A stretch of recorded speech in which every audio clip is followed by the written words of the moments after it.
सबका बहुत बहुत स्वागत है हमारे चैनल क्राइम चार्जशीट में। हरियाणा पुलिस एक चार्जशीट फाइल करती है प्यारेलाल के खिलाफ, जिस पे आरोप ये था कि उसने किसी का मर्डर किया, हत्या की है। तो ये सेक्शन होता है सेक्शन 302 और सेक्शन 34 आईपीसी का। ट्रायल कोर्ट उसे उम्र कैद की सज़ा देती है, जिसको हाई कोर्ट भी कंफर्म कर देती है। वो सुप्रीम कोर्ट जाता है, सुप्रीम कोर्ट में उसकी एसएलपी एडमिट हो जाती है, लेकिन उसका जो बेल एप्लीकेशन था वो डिसमिस हो जाता है, रिजेक्ट कर देती है सुप्रीम कोर्ट। फिर वो दोबारा एक बेल एप्लीकेशन फाइल करता है और वो बेल एप्लीकेशन उसका पेंडिंग रहता है। आप हमारा वीडियो सीरीज़ देख रहे हैं जिसका नाम है सज़ा तक और उसके बाद। आजीवन कैदियों के संबंधित जो कानून है उसको साझा करने का प्रयास है। इनफैक्ट मैंने ये चैनल शुरू किया अपने कुछ दोस्तों के कहने पे और उनसे जो डिस्कशन हुआ उसके बाद, क्योंकि वो चाहते थे, वो मेनली क्रिमिनल लॉ में प्रैक्टिस करते हैं और वो ये चाहते थे कि जो प्रोविजंस हैं कानून की, जो कैदी उम्र कैद में से रह रहे कैदी होते हैं उनसे रिलेटेड उसको शेयर किया चाहिए। मैंने आज से 25 साल पहले जब मेरी वकालत शुरुआत की थी तो मैं जेल गया भी था किसी लाइफ टर्म कैदी से मिलने। तो मुझे लगा कि मोस्ट ऑफ देम रियलाइज़ करते हैं अपनी गलती और बड़ा उनको एक कंपेशनेट अप्रोच चाहिए होता है। और हमारे यहाँ जो जेल की स्थिति है वो जानती हैं, सभी जेल ओवर क्राउडेड है।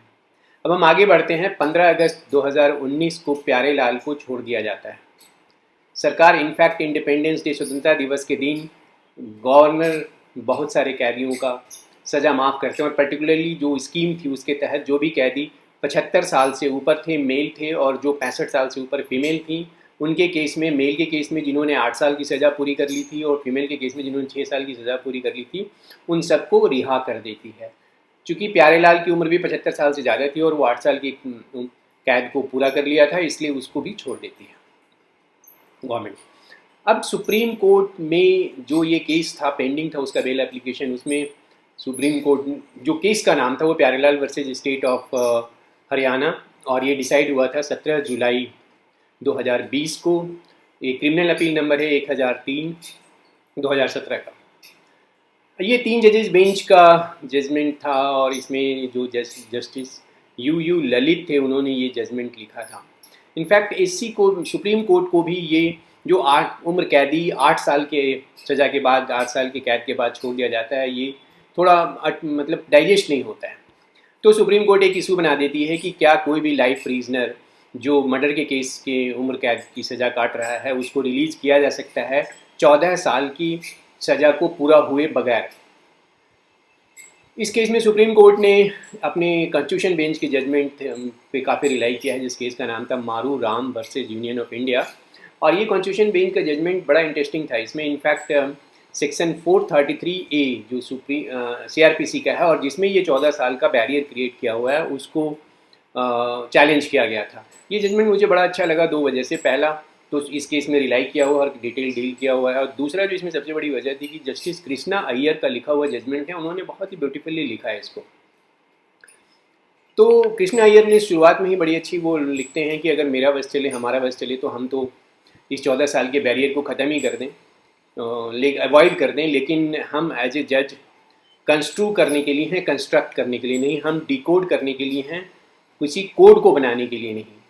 उन्होंने कहा कि जो CRPC का जो सेक्शन 433A है वो कहीं भी, जो ये 14 साल का बैरियर प्रोवाइड करता है, कहीं भी कॉन्स्टिट्यूशनल पावर जो प्रेसिडेंट और गवर्नर को दिया हुआ है उसको वायलेट नहीं करता है। दूसरी बात जो उन्होंने कही कि जो भी पावर है प्रेसिडेंट और गवर्नर का, चाहे वो रेमिशन से हो या कम्यूटेशन से रिलेटेड हो, जो 72 में, आर्टिकल 72 में और प्रेसिडेंट के लिए है और आर्टिकल 161 में गवर्नर के लिए है, वो बिल्कुल डिफरेंट फुटिंग पे है, वो कॉन्स्टिट्यूशनल पावर है। तो जो स्टैट्यूटरी प्रोविज़न है लॉ में, CRPC में, वो उसको कहीं भी कन्फ्रंट नहीं करता है।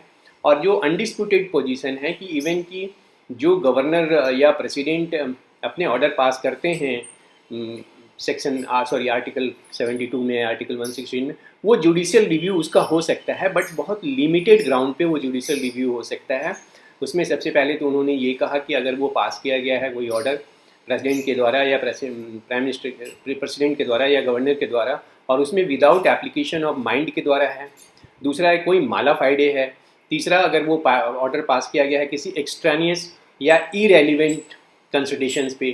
चौथा, जो रेलिवेंट मटेरियल वहाँ पे उपलब्ध है उसको कंसिडर नहीं किया गया है या जो ऑर्डर है वो आर्बिटरी है, तो इन सब कंडीशन में जुडिशियल रिव्यू हो सकता है। अब हम आते हैं प्यारेलाल के केस में, जिसमें 75 साल की उम्र की वजह से 6 और केवल 8 साल की सज़ा पे उसको छोड़ दिया गया। तो कोर्ट का ये कहना था कि जो एक स्कीम के तहत छोड़ा गया उसमें हर एक कैदी के स्पेसिफिक फैक्ट एंड सर्कमस्टांसेस को कंसिडर नहीं किया, और जो मोडालिटीज़ प्यारेलाल के केस में अडॉप्ट की गई स्टेट के द्वारा, उसमें कुछ क्रिमिनल के जो क्राइम है उसके बैकग्राउंड को कंसिडर नहीं किया, उसके स्पेसिफिक फैक्ट्स को कंसिडर नहीं किया, और इन जनरल सभी को जो क्वालिफाई करते थे उसको दे दिया गया, और ये गलत है। सुप्रीम कोर्ट ने कहा कि ये गलत है, क्योंकि हर एक केस के हर एक का जो फैक्ट एंड सर्कमस्टांसेस वो अलग होता है, और इस वजह से उन्होंने इस केस को,